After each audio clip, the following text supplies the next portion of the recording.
জয়গুরু। পরমদয়াল শ্রী ঠাকুরের শ্রীচরণে জানাই ভূমিষ্ঠ প্রণাম।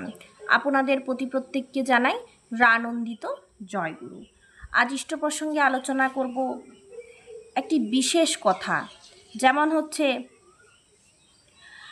আসামের নওগাঁও থেকে এসেছে এক মা।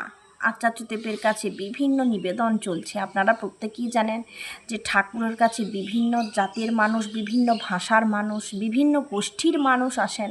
প্রত্যেকেরই সেই ঠাকুর, আর প্রত্যেকেরই গন্তব্য ওইখানেই, ঠাকুর ঠাকুর। আর প্রত্যেকের নিবেদন ওইখানেই, বর্তমান আচার্যদেবের কাছে বিভিন্ন মানুষ আসেন। আর ঠাকুর বাড়িতে বিভিন্ন ভক্তদের কথা, বিভিন্ন ভাষাগুলোকে বোঝার জন্য বিভিন্ন মানুষ রয়েছেন, আচার্যদেবকে তা বুঝিয়ে দিচ্ছেন। আচার্যদেব বাংলা এবং হিন্দি আচার্যদেবকে বলতে শুনেছি, কিন্তু অন্যান্য ভাষাগুলো বলতে শুনিনি। কিন্তু তাকে বোঝানোর জন্য আরও মানুষ আছেন যে ভাষাগুলোকে, অন্যান্য ভাষাগুলোকে বুঝিয়ে দিচ্ছেন। তো আসামের নওগাঁও থেকে এসেছেন এক মা, নিবেদন করলেন। সবার সাথে কিছু না কিছু নিয়ে মন কষাকষি হয়, মনটা বড় বিক্ষিপ্ত হয়ে থাকে তার। আচার্যদেব বললেন, একটা জিনিস, যতক্ষণ না তোমার মন নিবদ্ধ হচ্ছে তোমার আদর্শের প্রতি, ততদিন তোমার মন চঞ্চল থাকবে। তুমি অন্তর্দ্বন্দ্বে ভুগবে, না পারা তোমাকে ছুঁয়ে যাবে। ইনকমপ্লিট কাজ তোমাকে নার্ভাসনেসের দিকে ঠেলে দেবে। সবথেকে সহজ উপায় হচ্ছে তুমি আদর্শের সাথে যুক্ত হও। জীবনে কাকে গুরুত্ব দেবে এটা বিচার করে চলতে পারলে দেখবে সংশয়টা আস্তে আস্তে সরে দাঁড়াবে। ব্যক্তিত্ব কি? আচার্যদেব বলতে লাগলেন। একজন কেউ আমাকে খারাপ কথা বলছে, আমি টলছি না, ভালো কথা বলছে, আমি টলছি না, এটার নাম ব্যক্তিত্ব। আমি তো আমার মতো থাকছি। ব্যক্তিত্ব মানে এই এত বড় মুখ নিয়ে গোমরা হয়ে গম্ভীর থাকা নয়। অনেক সময় আমরা ভাবি বেশি কথা না বলে মুখটাকে গম্ভীর করে রাখা এটা বিরাট পার্সোনালিটি, কিন্তু এমনটা নয়। আচার্যদেব বললেন, সব অবস্থায় আমি আমার মতন থাকতে পারছি কি না, কারোর কোনো আচরণ আমাকে প্রভাবিত করলে, কেউ গালাগাল দিলে আমি মানছি না, কেউ খারাপ ব্যবহার করলে আমি টলছি না। স্থির ধারণায় আমি আছি কি না, এটার নাম ব্যক্তিত্ব। বুঝলেন ব্যক্তিত্ব কাকে বলে? অনেক সময় কেউ ভালো বলল, প্রশংসা শুনে আপনি একেবারে আত্মহারা হয়ে গেলেন। আপনাকে কেউ গালাগাল দিল, আপনি তাকে ছুটে মারতে গেলেন। আপনার পরিবর্তন কোনো অবস্থাতেই হবে না। আপনি কেমন, সে আপনার ব্যক্তিত্ব কেমন, আপনার ব্যক্তিত্বটাকে আপনাকে তৈরি করতে হবে। বিশিষ্ট কর্মী বলছেন, এই যে বলি না বিশিষ্ট কর্মী, তার মানে কি? বিশিষ্টতা আছে কি না? বিশিষ্টতা আর ব্যক্তিত্ব একই ধারণা থেকে এসেছে। যে কর্মে স্থির থাকে, ইষ্টকর্মে যদি স্থির থাকে, তখন তাকে বলবো বিশিষ্ট কর্মী। ঘর করছে, সংসার করছে, মঞ্চে উঠে বক্তৃতা দিচ্ছে, আমি যদি তাই হই, তাহলে আমি কি করে বিশিষ্ট কর্মী হতে পারি? মধুপদদা বললেন যে ওয়ান ডিমেনশন স্কিল পারসনকে কি বিশিষ্ট বলে? আচার্যদেব বলছেন, কোনো এক স্থির ধারণা আপনার স্বভাবগত হয়ে উঠেছে। চরিত্রতার মধ্যে বিষয়টা স্বভাবে এসেছে। স্বভাব মানে সুভাব, মাঙ্গলিক চলনার বিচার আপনার ভাবে রপ্ত, তাই স্বভাব। তখন হলো বিশেষত্ব।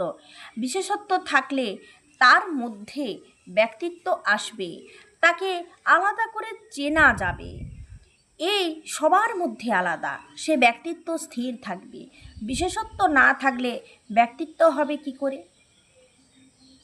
আবার মধুপদদা বলছেন, ইন্ডিভিজুয়াল অল কমপ্লেক্সটা যখন ইন্ডিভিজুয়াল বা ব্যক্তি ফুলফিল অফ দ্য লর্ডের দিকে তার সব কমপ্লেক্সটাকে ইন্টিগ্রেট করে, তখন ব্যক্তিত্ব হয়। আচার্যদেব বলছেন এটা আলাদা, এর অর্থ সমস্তটা টানছে গুরুর দিকে, এটা আলাদা কথা। এখানে দেখতে হবে গুরুর দিকে টানটা তো স্থির আছে। মধুপদদা বলছেন আকাঙ্ক্ষিত মঙ্গল মানে কি? আমার আকাঙ্ক্ষার মঙ্গল না আকাঙ্ক্ষিত যা তার মঙ্গল, কোনটা? খুব ভালো প্রশ্ন। আচার্যদেব বলছেন প্রয়োজনীয় মঙ্গল।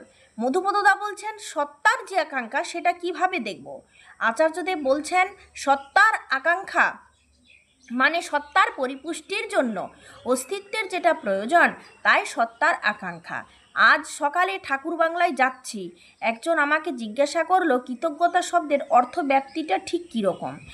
আমি বললাম, উদ্দেশ্য পূরণের জন্য সজীব অনুভূতি হলো কৃতজ্ঞতা। আমরা জানি বলি মানে জীবজন্তু কাটা। ঠাকুর আমাদের শেখালেন, আমরা জানি বলি মানে জীবজন্তু কাটা। ঠাকুর আমাদের শেখালেন বলি মানে হিংসা নয়। মূল বিষয়গুলো হলো যে খারাপ গুণগুলো আমাদের কাছে আছে তার বিসর্জন, সেগুলোকে বর্জন করা। এই গুণগুলোর কোনো আকার নেই। আমার মোহের কোনো আকার নেই, আমার রাগের কোনো আকার নেই, আমার লোভের কোনো আকার নেই। এইগুলোর বহিঃপ্রকাশ্যে রূপ আছে, কিন্তু আমার সত্তার মধ্যে যখন তার রিপু হিসেবে রয়েছে তখন তার কোনো আকার নেই।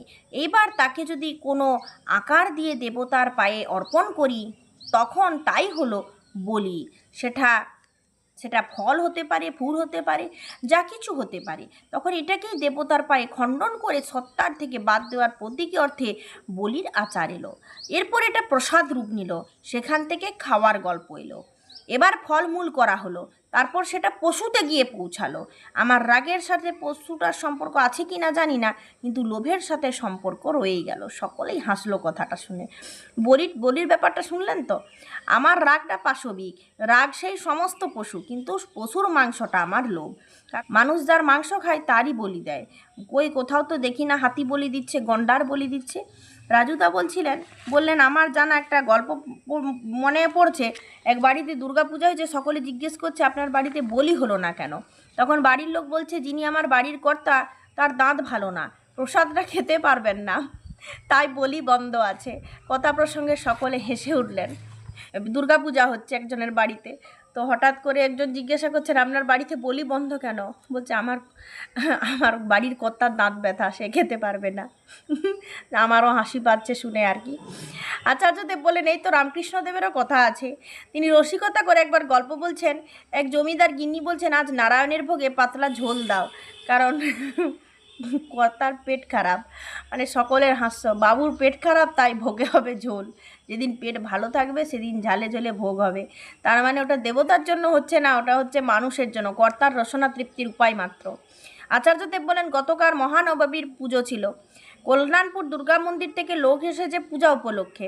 ওনাদের মধ্যে একজন বলছিলেন যে আমি স্বপ্ন দেখেছি আপনি এত সাদা ফুল দিচ্ছেন পূজার জন্য, আমাদের সেটা নিয়ে এসে মালা গাঁথতে হবে। তারপর দেখলাম আপনি সত্যি ফুল পাঠিয়েছেন আশ্রম থেকে, একেবারে তেমনি ফুল, মালা নয়।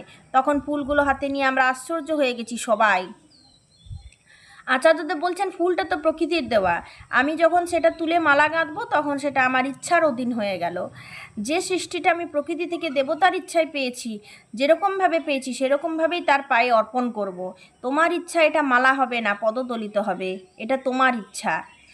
আমার অর্পণটা হবে আমার ইচ্ছা, নিজের ইচ্ছাবিহীন। মালা মানে বন্ধন, মালা বাঁধে তো সুতো দিয়ে, তার মানে আমার ইচ্ছায় আমি তোমার সৃষ্টি মানে তোমাকেই বাঁধছি। তোমার ইচ্ছায় যেন আমি নিজেকে বাঁধতে পারি, আমার ইচ্ছায় তোমাকে বাঁধবো না। এই জন্যই আমি আপনাদের পুজোর ওখানে শুধু ফুল পাঠিয়েছিলাম, মালা নয়। এই সময় আচার্যদেব বললেন, রণজয়কে জিজ্ঞাসা করতো, আজ সকালে ঠাকুর বাড়িতে কথায় কথায় প্রকৃতি আর স্বভাবের সঙ্গে আমি কী বলেছিলাম? ঠাকুর বাড়িতে বসে বসে আমার মাথায় আসে যখন, আমি বলে দিই, তারপর আর মনে থাকে না। রণজয়দার সাথে মোবাইলে যোগাযোগ করার চেষ্টা করতে লাগলো।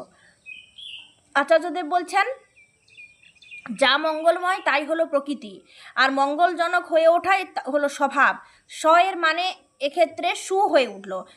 মানে আমি আমার কামনা বাসনার ইচ্ছা নয়, মঙ্গলজনক হয়ে আছে যা, তাই প্রকৃতি। সব অবস্থায় প্রকৃতি আমাদের ফেভার করে। এই যে সাহারা মরুভূমিতে 50 বছর বাদে একটা লেক জেগে উঠল, কিন্তু আমরা প্রকৃতিকে সঠিকভাবে কাজে লাগাতে পারি না, তাই প্রকৃতির বিরুদ্ধে চলে, প্রকৃতির রোষানলে পড়ি। একইভাবে আমরা শব্দের অর্থ অনুধাবন করে ভুল করি, সেটা হলো স্বাধীনতা। আবার বিভিন্ন রকম এই মঙ্গলজনক যা কিছু চরাচরে বিস্তৃত হয়ে আছে তাতে সামাজিক চলন ও অধীনতায় স্বাধীনতা মানে আমার ইচ্ছায় চলবো, খাবো, যা ইচ্ছা তাই করব, তা নয়। এরকম করেই স্বভাব আর প্রকৃতির সম্পর্ক শুরু হয়।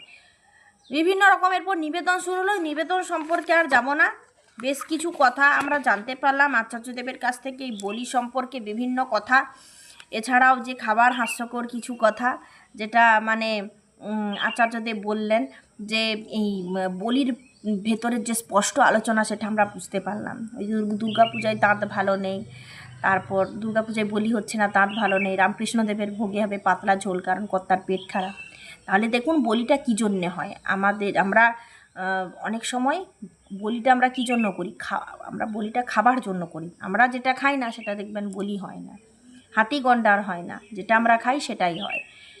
তো এই বলিটার থেকে আমরা সৎসঙ্গীরা অনেকটাই দূরে থাকবো, কারণ বলিটা আমিও আর পছন্দ করি না, আমারও আর ভালো লাগে না। এইভাবে পশু বলি, অনেক অনেক জায়গায় পশু বলিটাকে খুব আনন্দ সহকারে দেওয়া হয়, বলে এটা মায়ের ইচ্ছা, কখনোই না। এই সম্পর্কে তো আচার্যদেব একেবারেই মতামত দেন না, শ্রী শ্রী ঠাকুর তো কষ্ট পান এতে। আজ এই পর্যন্ত, ভালো থাকুন, জয় গুরু।